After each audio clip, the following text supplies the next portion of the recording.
Continue with chapter financial statement with the adjustments. In this video, we are going to discuss question number 13. From the following trial balance extracted from the books of Shivam, prepare a trading account and profit and loss account for the year ended 31st March 2018 and a balance sheet as on that date. So format हमने पहले ही ready करके रखा है। सबसे पहले capital है। Capital हमारी balance sheet में जाती है लाइबिलिटी साइड। सो हमने लिख लिया कैपिटल। हमेशा अंदर ही हम लिखते हैं इसकी वैल्यू क्योंकि इसमें कुछ आइटम प्लस माइनस अभी होंगी। Then it is drawings. Capital में से माइनस हो जाता है हमेशा। सो माइनस कर दिया ड्राइंग्स 17,000 माइनस करके हमारे पास आ गया 1,83,000। Then it is plant and machinery. Debit balance होता है बैलेंस शीट में asset side. Horses and cart balance sheet asset side. Debtor balance sheet asset side. Creditor balance sheet liability side. So plant and machinery पहले है। Plant and machinery इसकी value हम अंदर ही लिखेंगे because इसकी कुछ एडजस्टमेंट्स हैं। और प्लांट एंड मशीनरी की जो वैल्यू है that is 1,20,000। Then horses and carts इसकी भी वैल्यू हम अंदर ही लिखेंगे क्योंकि इसकी भी एडजस्टमेंट है। सो लिख लिया हमने 26,000। Then it is debtors. Debtors हमारे लिए एसेट है और डेटर का हमेशा जो है डेबिट बैलेंस होता है। सो हमने डेटर्स लिख लिए 36,000। क्रेडिटर्स हमारे लिए लाइबिलिटी हैं और लाइबिलिटी का हमेशा क्रेडिट बैलेंस होता है और लाइबिलिटी साइड आएंगी बैलेंस शीट के। सो क्रेडिटर्स हमने लिख लिया 26,000। Next is purchases and sales. Purchasing जाती है हमारे ट्रेडिंग अकाउंट में डेबिट साइड। इस क्वेश्चन में रिटर्न नहीं है सो डायरेक्ट परचेजेज हम बाहर लिख लेंगे। सेल्स जाती हैं ट्रेडिंग अकाउंट के क्रेडिट साइड। इसकी भी रिटर्न नहीं है तो डायरेक्ट हम लिख लेंगे क्रेडिट साइड बाहर। Then it is wages. Wages हमारे लिए डायरेक्ट खर्चा है सो ट्रेडिंग अकाउंट में जाएगा वेजेस। इसकी एडजस्टमेंट है इसलिए हमने इसको अंदर लिख लिया। कैश एट बैंक हमारे लिए एसेट है। एसेट जाएंगे बैलेंस शीट में।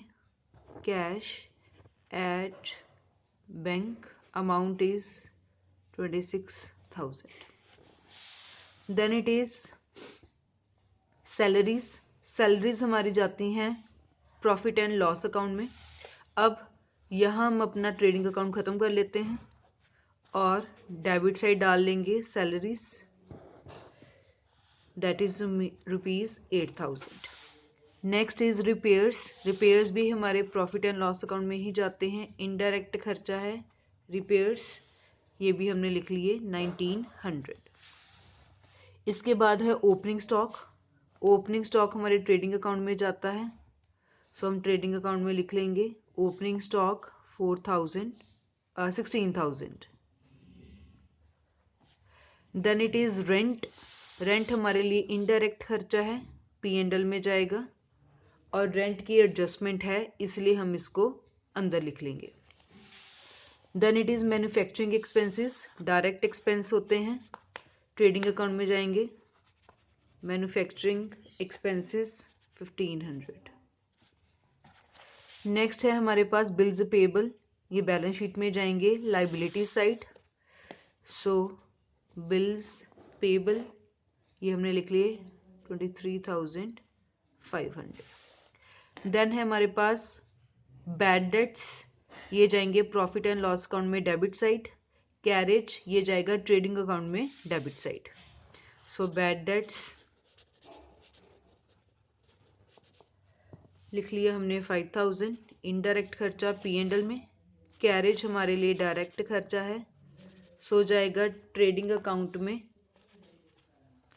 सो जितनी भी आइटम ट्रायल बैलेंस के अंदर थी एक बारी ट्रीट होनी थी हमने एक बारी ट्रीट कर ली। कमिंग टू एडजस्टमेंट सबसे पहले है क्लोजिंग स्टॉक। सो पहली बार क्लोजिंग स्टॉक जाता है ट्रेडिंग अकाउंट में सो हमने लिख लिया by closing stock amount is 16,000। दूसरी बार जाता है बैलेंस शीट की एसेट साइड सो हमने लिख लिया क्लोजिंग स्टॉक 16,000, 2 बारी ट्रीट हो गया।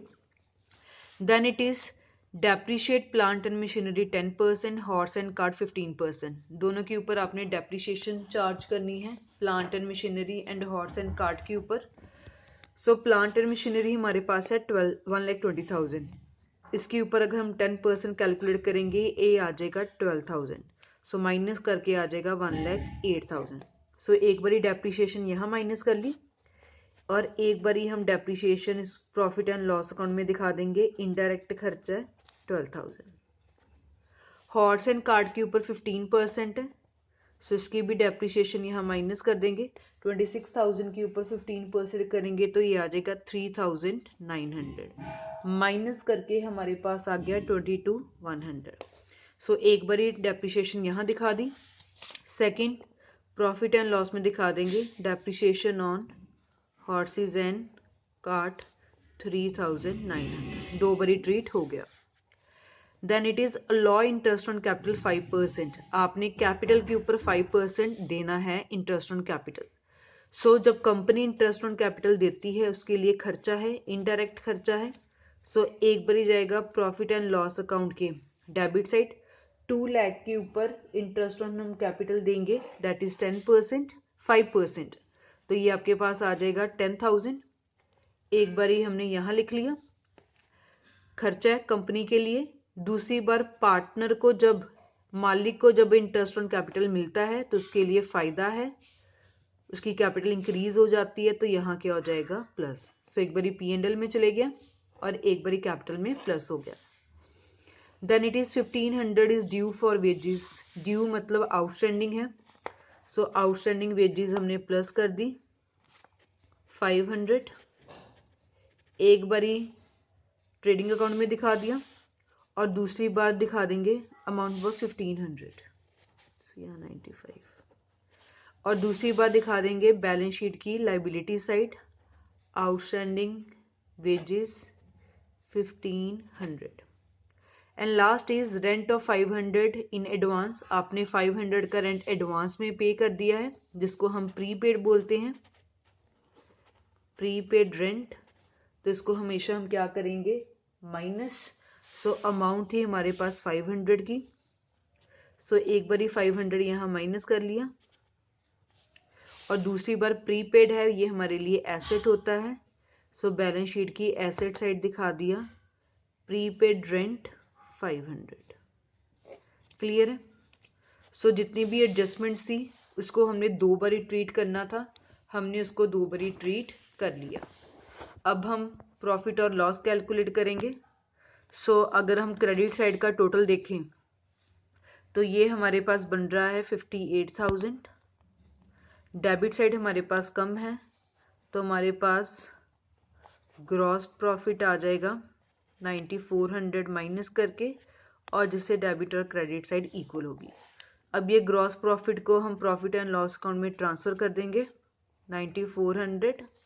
और अगर हम प्रॉफिट एंड लॉस अकाउंट का टोटल करें तो यहाँ डेबिट साइड का टोटल ज़्यादा बन रहा है 44,800 और क्रेडिट साइड कम है, तो यहाँ हमारे पास आ गया नेट लॉस माइनस करके 35,400, जिससे हमारी दोनों साइड इक्वल होगी। अब यहाँ लॉस आया तो लॉस हमारी कैपिटल में से क्या हो जाएगा, माइनस। नेट लॉस 35,400, तो ये माइनस करके हम बाहर लिख देंगे, जो हमारी फाइनल अमाउंट आएगी 1,57,600। सो सभी आइटम्स हमने लिख ली, बस लास्ट में अब टोटल करना है। Asset must be equals to liability, तो इसका टोटल हमारे पास आ रहा है 2,08,600। सेम एसेट साइड का भी है 2,08,600। Assets must be equals to liabilities. Clear? So this was about question number 13th of chapter financial statements with adjustment.